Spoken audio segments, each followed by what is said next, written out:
ശാർക്കര മീനഭരണി മഹോത്സവത്തിന് തൊഴാൻ പോയ കഥയാണ്. പക്ഷെ ഇത് നിങ്ങൾ കാണുന്നത് മീനഭരണി കഴിഞ്ഞ് ഒരുപാട് നാളുകൾ കഴിഞ്ഞിട്ടായിരിക്കാം. ഞങ്ങൾ സന്ധ്യ ആയപ്പോൾ അമ്പലത്തിലെത്തി. ദേവിയെ കയറി തൊഴുതിട്ട് പുറത്തിറങ്ങിയപ്പോൾ ഇരുട്ടായി. ദീപാരാധന പുറത്തു നിന്നാണ് തൊഴുതത്. അകത്ത് ഭയങ്കര തിരക്കായിരുന്നു. ചുറ്റുവിളക്കൊക്കെ കണ്ടാൽ നമ്മൾ എന്തായാലും വീഡിയോ എടുക്കണം അല്ലേ. അമ്പലത്തിന് ചുറ്റും ലൈറ്റ് ഉണ്ടായിരുന്നു. ശാർക്കരത്തെ ലൈറ്റിനെ കുറിച്ച് നിങ്ങൾക്ക് പറഞ്ഞു തരേണ്ട ആവശ്യമില്ലല്ലോ. കുറച്ചു നേരം അമ്പലത്തിലൊക്കെ ചുറ്റിക്കറങ്ങിയിട്ട് ഞങ്ങൾ പുറത്തിറങ്ങി. എൻ്റെ ഓർമ്മ വെച്ച കാലം മുതൽ ശാർക്കര മീനഭരണിക്ക് ഈ ബജിക്കടയും ഈ കരിമ്പ് ജ്യൂസ് കടയും ഇവിടെ തന്നെ ഉണ്ടാവും. അങ്ങനെ ഞങ്ങൾ അവിടെ നിന്ന് 3 ബജിയും ഒരു കരിമ്പ് ജ്യൂസും വാങ്ങി. പിന്നീട് ഒരിക്കൽ വന്നിട്ട് ബാക്കിയെല്ലാം എക്സ്പ്ലോർ ചെയ്യാന്ന് വെച്ചിട്ട് ഞങ്ങൾ തിരിച്ചു വന്നു. തിരിച്ചു വരുന്ന വഴി മുഴുവൻ ലൈറ്റ് ഉണ്ടായിരുന്നു. 2 വീലറിലൊക്കെ പോയിരുന്നെങ്കിൽ നല്ല ഭംഗിയായിരുന്നു എന്നെ കാണാൻ. അമ്പലത്തിൽ പോയിട്ട് വരുന്നതായതുകൊണ്ട് എന്തായാലും നോൺ വെജ് കഴിക്കാൻ പാടില്ല എന്നുള്ള ഉറച്ച തീരുമാനത്തിൽ ഞങ്ങൾ മസാല ദോശ കഴിക്കാനായിട്ട് ആറ്റിങ്ങൽ ഒരു ഹോട്ടലിൽ കയറി. പക്ഷെ അവിടെ മസാല ദോശ ഇല്ല. ഫുഡ് ഓർഡർ ചെയ്തിട്ട് ഒരുപാട് നേരം വെയിറ്റ് ചെയ്യേണ്ടി വന്നു അത് കഴിക്കാൻ കിട്ടാൻ. പിന്നെ ആകെ ഒരു ആശ്വാസം, ഒരു വലിയ TV-യിൽ അവർ IPL കാണിക്കുന്നുണ്ടായിരുന്നു. അതും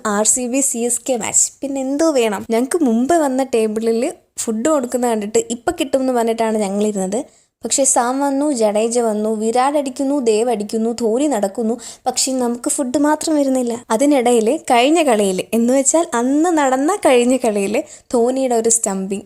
പിന്നെ ടൈം ഔട്ട് ആയപ്പോൾ എന്നിലെ കലാകാരി പുറത്തു വന്നു. കെച്ചപ്പ് വെച്ച് എന്തൊക്കെയോ വരച്ച് അതൊക്കെ നക്കി തിന്നിരുന്നപ്പോഴത്തേക്കും ഫുഡ് വന്നു. വെജ് ഫ്രൈഡ് റൈസ് ഓർഡർ ചെയ്തിട്ട് കിട്ടിയത് ചിക്കനാണ്. പിന്നെ എന്തെങ്കിലും ആവട്ടെ എന്ന് വിചാരിച്ചു, അതും കഴിച്ചു. ഫ്രൈഡ് റൈസും പൊറോട്ടയും കറിയായിട്ട് ചിക്കൻ റോസ്റ്റും ആണ് ഓർഡർ ചെയ്തത്. ഞങ്ങൾ 3 പേരോടി അത് ഷെയർ ഒക്കെ ചെയ്ത് കഴിച്ചിട്ട് പെട്ടെന്ന് ഇറങ്ങി. ഫുഡ് കാത്തിരുന്ന് ഒരുപാട് ടൈം പോയി. ഇനി എന്താ, വീട്ടിലെത്തണം, ഡ്രസ്സ് മാറ്റണം, കിടന്നുറങ്ങണം, സുഖം. അപ്പോൾ ഇനി എന്നേലും കാണാം. ബൈ.